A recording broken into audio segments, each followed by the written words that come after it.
नमस्कार दोस्तों, हम आए हुए हैं तुंगनाथ मंदिर। तुंगनाथ मंदिर की जो यात्रा स्टार्ट होती है वहाँ का ये पॉइंट है। आप देख सकते हैं ये दुकानें हैं, यहाँ से गाड़ियाँ मिलती हैं और यहाँ से मंदिर के लिए आप अपनी यात्रा प्रारंभ करते हैं तो ये गेट बना हुआ है, यहाँ पे घंटे लगे हुए हैं और यहाँ से हम अपनी यात्रा स्टार्ट कर रहे हैं। यहाँ पर आप देखेंगे बराबर में गेस्ट हाउस बने हुए हैं और कुछ दुकानें बनी हुई हैं जिनसे आप लाठी, डंडे, प्रसाद और अपने खाने के लिए चीज़ें लेकर अपनी यात्रा को प्रारंभ कर सकते हैं। हम लोगों ने अपनी यहाँ से यात्रा को आगे प्रारंभ किया। बच्चे, बड़े और बूढ़े जो भी लोग हैं सब यहाँ से आ रहे थे और जा रहे थे, जो कि तुंगनाथ के दर्शन करके ये आंटी जी आ रही थी।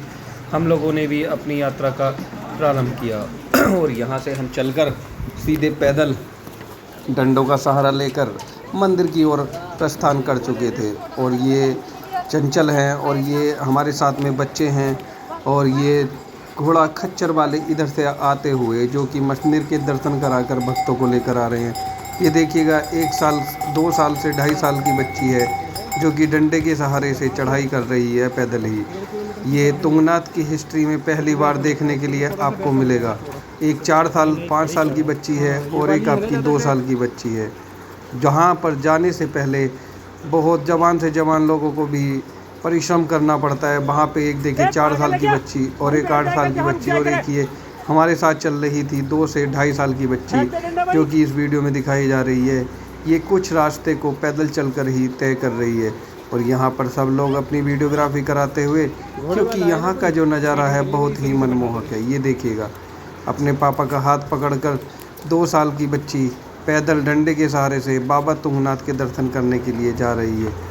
ये भगवान की शक्ति ही नहीं तो और क्या है, जिसे देखकर सब लोग भगवान की भक्ति में डूब जाते हैं। और देखिए यहाँ पे जो नज़ारे हैं बहुत ही मनमोहक नज़ारे हैं। यहाँ पर आप देखेंगे साइडों में इतनी गहरी गहरी खाइयाँ हैं और यहाँ पर जो है बहुत ही मनमोहक नज़ारे हैं। हम अपनी यात्रा को आगे बढ़ाते हुए मंदिर की ओर धीरे धीरे प्रस्थान करते हैं और रास्ते में काफ़ी सारे लोग हमें मिलते रहते हैं जिनसे हम बातचीत करते हुए आगे चलते हैं और मालूम करते रहते हैं कि आप कहाँ से आए हैं। कोई लोग आसाम से आए हैं, कोई उड़ीसा से बता रहा है, कोई कर्नाटक से बता रहा है।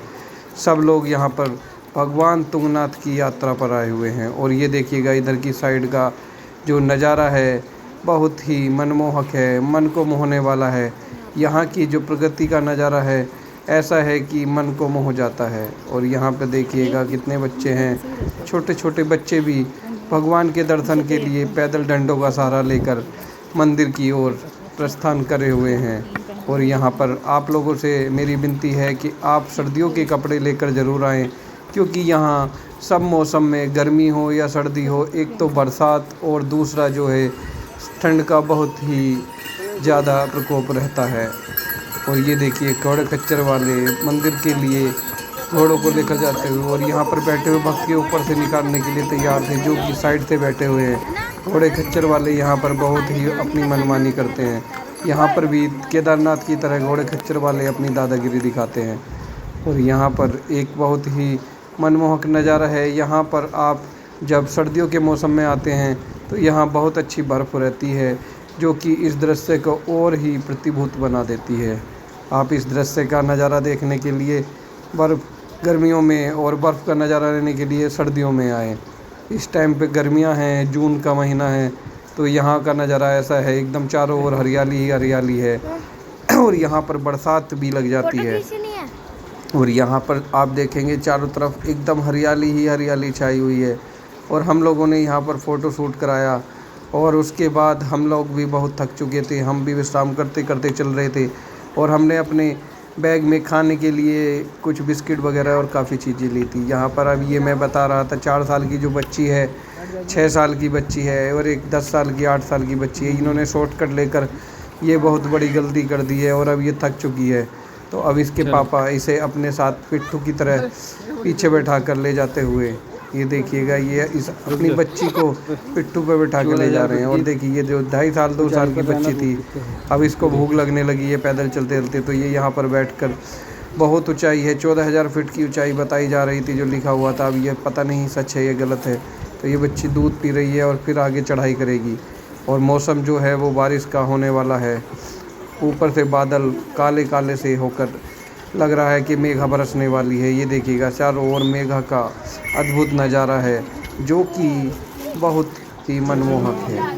हल्की हल्की बारिश की बूंदें आते हुए, और इन्होंने भाई साहब ने बरसाती पहन ली है और सब लोग बरसाती पहने हुए हैं क्योंकि यहाँ पे हल्की हल्की बारिश आ चुकी है और सब लोग मंदिर परिसर में आ चुके हैं। ये मंदिर परिसर में पहुँचने का सबसे पहला नज़ारा है। जो भी हमें थकान था वो सारे का सारा मंदिर का जो दर्शन किया उसे देखते ही ऐसे दूर हो गया मानो साक्षात हमने महादेव जी के दर्शन कर लिए हैं और महादेव हमारे शरीर में विराजमान है। नहीं तो नीचे से हमें चढ़कर आकर ऐसा लग रहा था कि पता नहीं हम कितने थके हुए हैं। बच्चे भी बहुत थक गए थे, लेकिन जब हमने ऊपर आकर मंदिर परिसर में भगवान का दर्शन किया तो ऐसा लगा कि मानो सारी जो हमारी शक्ति है वो दोबारा से वापस आ गई। सब लोगों ने बरसाती पहने हुए हैं और सब लोग बारिश से बचने के लिए पन्नियों का इस्तेमाल कर रहे हैं, लेकिन यहाँ पर जो है बारिश अब रुक चुकी है और हम मंदिर परिसर के लिए दर्शन करने के लिए आगे बढ़ रहे हैं। लाइन ज़्यादा लंबी नहीं है क्योंकि अभी इतनी भीड़ प्रारंभ नहीं हुई है। जैसे जैसे मंदिर के लिए दर्शन जारी रहेंगे वैसे वैसे भीड़ लगातार बढ़ती जाएगी। और ये देखिए कुछ बच्चे यहाँ पर मंदिर में सेल्फी लेते हुए और सब लोग अपने घर परिवार वालों को बाबा तुंगनाथ के दर्शन कराते हुए। यहाँ से ऊपर देखेंगे तो आप यहाँ से चंद्रशिला का रास्ता जाता है जो कि चंद्रशिला एक ही बहुत ही मनमोहक नज़ारा है। वहाँ पर आप देखेंगे सूर्य का उदय होना और सूर्य का जो कि निकलना, तो आपको ऐसा लगेगा साक्षात आप सूर्य देव को निकलते हुए और छुपते हुए दर्शन कर रहे हैं। ये बाबा तुंगनाथ का मंदिर है और ये यहाँ पर एक बना हुआ है बाबा तुंगनाथ मंदिर में मूर्ति। और यहाँ से दर्शन करने के लिए हम आगे पहुँचते हैं तो देखा हमने सामने रेनबो का एक अद्भुत और मनमोहक नज़ारा हमें दिखाई दिया और पीछे की तरफ सफ़ेद चादर बिछी हुई है जो कि आपको माउंट एवरेस्ट की झलकियाँ दिखाई देती है जिस पे बर्फ़ ही बर्फ़ है। और इधर रेनबो का है, रेनबो जो कि यहाँ पर हर दूसरे तीसरे दिन बारिश पड़ने पर दिखाई देता है। हमें भी इस नज़ारे को देखने के लिए बहुत ही अच्छा महसूस हो रहा था और हम मंदिर में दर्शन करने के लिए लाइन में लगे हुए थे। हम मंदिर के लिए दर्शन के लिए लाइन में लगे रहे और बाद में जाकर हमारा भी नंबर आ गया, लेकिन मंदिर में जाने का भी रास्ता वही है और आने का भी रास्ता वही है। और उसके पश्चात हमने बाबा तुंगनाथ जी के दर्शन किए और दर्शन करने के पश्चात हमने मंदिर परिसर में कुछ फ़ोटो शूट कराया और उसके पश्चात हम बाबा तुंगनाथ को धन्यवाद बोलकर हमारी यात्रा को सफल बनाकर बाबा का आशीर्वाद हम पर बना रहे। हम वापसी के लिए प्रस्थान करने लगे और उसके पश्चात मन इतना शांत हो गया और ना ही शरीर में कोई थकावट रही, जो कि बाबा तुंगनाथ जी की जय बोलने के बाद दूर हो गया। और बाबा तुंगनाथ की जय, बाबा तुंगनाथ की जय, बाबा तुंगनाथ की जय के जयकारे चारों ओर के मंदिर परिसर में गूंज रहे थे। और हमने फिर वापसी के लिए बाबा तुंगनाथ को प्रणाम किया और बाबा से कहा बाबा आपका आशीर्वाद बना रहेगा तो हम दोबारा आपके दर्शन के लिए ज़रूर आएंगे। अब हम वापसी का प्रस्थान कर चुके थे तो यहाँ पर हमें देखने के लिए मिला कि बहुत से लोग छोटे मोटे बच्चों को लेकर गोदियों में और हाथों में और पैदल वापसी के लिए आ रहे थे और कुछ लोग यहाँ पर जा रहे थे, जो कि मंदिर परिसर का जो गेट बंद होने का समय है वो 7 बजे है और हम भी काफ़ी लेट हो चुके थे दर्शन करके। हम लोगों ने काफ़ी लोगों को बताया, उन लोगों ने बताया कि हमने ऊपर स्टे करने के लिए धर्मशाला और होटल बुक किया हुआ है। उन लोगों ने जब मुझे ये बताया तो हमें बड़ा अचंभा हुआ कि हम लोगों ने ऐसा क्यों नहीं किया, क्योंकि यहाँ पर शाम के समय बहुत ही मनमोहक नज़ारा रहता है। ऐसे लगता है जैसे साक्षात स्वर्ग के दर्शन कर रहे हों। हालांकि इस टाइम पर भी ऐसा ही महसूस हो रहा था कि हम चारों ओर जिधर भी निगाह घुमा रहे थे उधर का नज़ारा इतना मनमोहक था कि आप देखते देखते नहीं रुक पाते। यहाँ पर हमने खच्चर वाले से पूछा कि भैया हमारे बच्चे थोड़ा थक गए हैं, क्या आप नीचे तक छोड़ देंगे? तो खच्चर वाले का जवाब सुनकर आप चौंक जाएंगे। ये देखिए खच्चर वाले ने यहाँ पे कहा कि आप कितना पैसा देंगे?